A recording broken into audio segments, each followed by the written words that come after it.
Ladies and gentlemen, welcome back to the channel, and today I wanted to do something different. I decided I wanted to boot up Call of Duty World War II, which came out over 5 years ago, almost 2,000 days ago, in fact, just to see how the game is. How is it doing here in 2023? Is the game even playable on PC? Like, what's going on with the game? So, first thing I wanted to do, of course, was go into the headquarters. Unfortunately, there's only one person in here. It's PC, it's the way of things, but now and then, I suppose if you play on Xbox or PlayStation, you're going to find a lot more people here. I have to say, pure nostalgia. As soon as I walked in, like, just the sights, the sounds, everything about the headquarters was fantastic. I don't understand why they never brought it back in future COD games. The cynical part of me is thinking that maybe it's just there as a way to entice people to want to buy supply drops and increase their social score, but I hope that's not true. I hope the headquarters does come back eventually, although I will say I'm a bit sad that here we are in mid-March and there was no Shamrock and Awe event happening within COD World War II.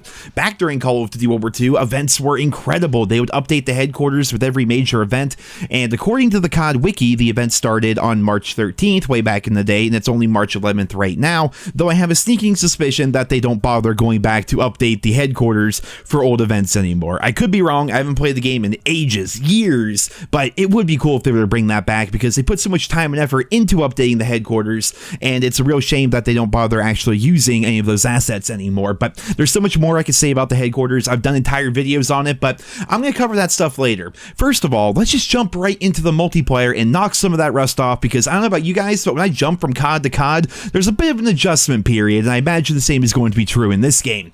I was pleasantly surprised to see that Shipment is still around as a 24/7 playlist with double XP, double Division XP, double Weapon XP, all the doubles pretty much, and I got into Shipment virtually instantly, like it was right away. And I also think that the World War II version of Shipment is aesthetically the best one that we've ever seen. Obviously that's subjective, but I love the way that Shipment looks in this game, though unfortunately once I got into the game I immediately realized that something was really off. Like, I knew there was going to be some rust, but I literally can't even aim at the people I'm trying to shoot at here, and that was pretty much the moment where I realized that there is in fact no aim assist for controller on the PC version of Call of Duty World War II. This is definitely an older game. It came out in 2017. It predated, of course, Modern Warfare 2019, where they really started to optimize the PC version of the game, and then of course we also got cross-platform, so people on PC can play with people on Xbox and PlayStation and vice versa.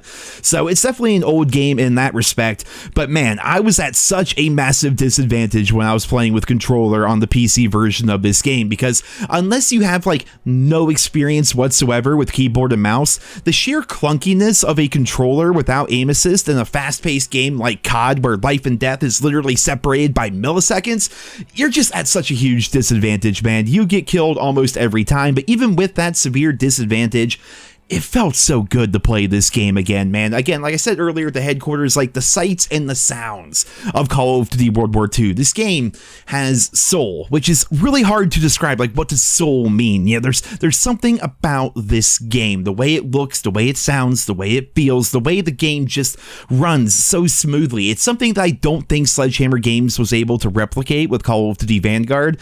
I feel like Vanguard was soulless, essentially, and we now know that they're going to be releasing another game here in 2023 as part of the Modern Warfare universe, and I really hope that they can bring back some of that charm that made Call of Duty World War II feel so good with their next installment. I mean, just seeing these old maps here, hearing the guns, you have the announcer, the kill streaks raining down, it was a lot to take in, but as soon as I started like playing the game again, all the nostalgia just came back. Like, it was honestly a little bit overwhelming. I mean, seeing something as simple as a map voting system, and in here seeing the old iconic maps, and most of all, also seeing lobbies that stayed together. I mean, skill-based matchmaking has always been a massive topic in the COD franchise, but here we are with lobbies that stay together, where you can develop rivalries and friendships with the other people in the lobby. You see the map voting system, so you can actually have some say into what maps you actually play on, and once you're in there, the mini-map functions normally.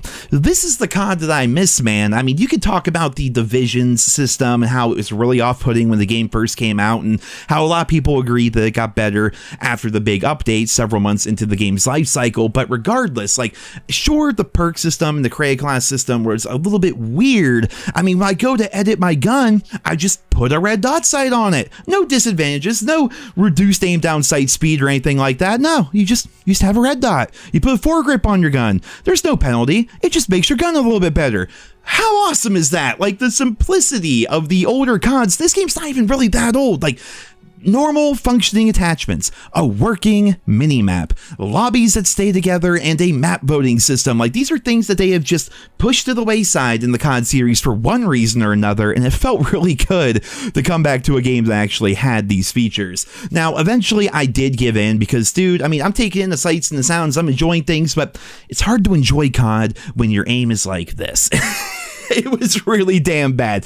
So eventually I decided, all right, I am bad with keyboard and mouse. Like, I play Overwatch with keyboard and mouse. I play like PvE games like Fallout and stuff like that with keyboard and mouse. So I'm not horrible with it, but I'm definitely not good. I mean, I've got like 15 years of muscle memory on COD with a controller. It feels weird not to use a controller, but I did start playing with keyboard and mouse. I had more success, though unfortunately the PC population is pretty much dead on COD World War II. Again, there's probably a lot more people playing on Xbox or on PlayStation, like 100%, but on PC, you can basically only play Team Deathmatch and Shipment 24/7, and once you do get into a match, which is usually pretty quick if it's in those two playlists, oftentimes people are lagging around pretty bad, which kind of makes them unkillable at times, like this dude teleporting right here. Yeah, that part wasn't very fun. Like, everyone's on 2 or 3 bars in general because the player base is so small, therefore they have to take people from all around the world just to simply fill lobbies. So in essence, skill-based matchmaking is virtually gone in this game because the player base is so small that they don't have time to like put a bunch of algorithms and stuff on everything. They'll just put whoever they can. You know, you got me here in Pennsylvania. There's gonna be some dude from California, some dudes from freaking Eastern Europe, I'm sure, are gonna be in our lobbies. There's a bunch of non-English speakers that were typing in the chat. Like, they'll just put whoever they can so you can actually play the game. And despite all the lag, despite the fact that I'm sitting here using an input that I don't like, it was still so much fun to go back and play COD World War II and just experience the game that I loved so much. I mean, I remember grinding for Chrome Camo and getting Chrome Camo back in the day, getting to Prestige Master. Eventually, we got our Prestige Master rewards after poking at Sledgehammer Games for so long. Man, the memories, the nostalgia on this game, and going back to the headquarters, like, the progression was just phenomenal in this game, man. Like, not only did we have the equivalent of what we now have as Orion camo in the game, like a camo that you get for doing all the weapon challenges, you also had so much more. Every day you could go talk to the Thick Master and go get a bunch of supply drops for doing challenges, and also DLC weapons that you may or may not have actually acquired yet. You can do different challenges via the Thick Master to actually unlock those weapons without having to actually pay money for supply drops or anything like that. You can go talk to Major Howard, same idea. If you want to rank up quick, if you want to do challenges, if you want to unlock supply drops, if you want to unlock specific weapon variants that may or may not be available at that time, you can do all of those things. And that's freaking awesome, man. I mean, supply drops themselves, I do not think were good for the COD franchise, but at least with supply drops, as a whole, you could still earn a ton of amazing post-launch content by playing the game. Of course, you had to get lucky, but you could still earn post-launch content by playing the game. Could you get it all? Probably not, unless you grinded like mad, but you could still get some of it, which I think is inherently a better system than what we have right now, where you can only purchase things from the shop. There's no way to actually earn the things from the shop. Now, don't take that as me saying that I wish we had supply drops back. I don't. I think gambling for, you know, weapons and COD and stuff like that is frustrating. I'm just saying I liked the fact that there was a system in place, even though the system itself was flawed. I enjoyed the fact that there was a system in place where you could earn post-launch content by grinding the game. That's something that we don't have anymore. And speaking of grinding the game, we had extra features like the divisions. You leveled up your divisions to actually make them more powerful. You could even prestige your divisions if you wanted to. You leveled up your guns to unlock new attachments. You had all the different basic trainings to go through. There was so much to grind for, so much to do in this game. Even if you just want to walk around the headquarters and enjoy the sights and sounds of COD World War II with your friends or with random people that you're meeting online for the first time. What an experience this game was. How fantastic was this game? This game had soul. And I think hopefully by the end of this video, I've described what I mean by the game having soul. Like, there was so much to it. It's an onion, Mason. There's layers, you know, that kind of idea. There was a lot to this game that made me want to sign in and grind and play every day. Black Ops 4 was the same way, but after Black Ops 4, when they went to this whole new COD system with Modern Warfare 2019, Black Ops Cold War, Vanguard, and now Modern Warfare Roman numeral Deuce, I feel like they took away a lot of what made the old CODs so great. And I will be covering more of that, I think, in other videos. Maybe I should do a Black Ops 4 video next. So we'll see what you guys think about that. And if the reception to this video is good, then maybe we can make that happen. But yeah, it's so fun going back to a game like this. Will I be playing more COD World War II? I think I might, honestly. I might do it on my Xbox just because I hate playing with keyboard and mouse. But then again, maybe it'll be an excuse for me to finally start learning keyboard and mouse and getting better with it as compared to, you know, always relying on the controller. So I guess we'll have to wait and see what's going to happen with that. But for right now, that is going to be the conclusion, I suppose, of my return to Call of Duty World War II. It's been over 5 years since this came out, and in my opinion, top 5 COD of all time. And I know that's going to rustle some jimmies, but I truly think it is. It's definitely the best World War II themed COD we've ever had, and that's coming from somebody who loved World at War back in the day. But just objectively, the amount of things you could do in this game, the things to grind for and play for, I mean, it's not even a fair comparison to compare it to a game from 2008. You know what I mean? So that's it for this video here today, guys. I hope you enjoyed it. Leave your thoughts and feedback down there in the comments, and I hope you guys all have a wonderful day.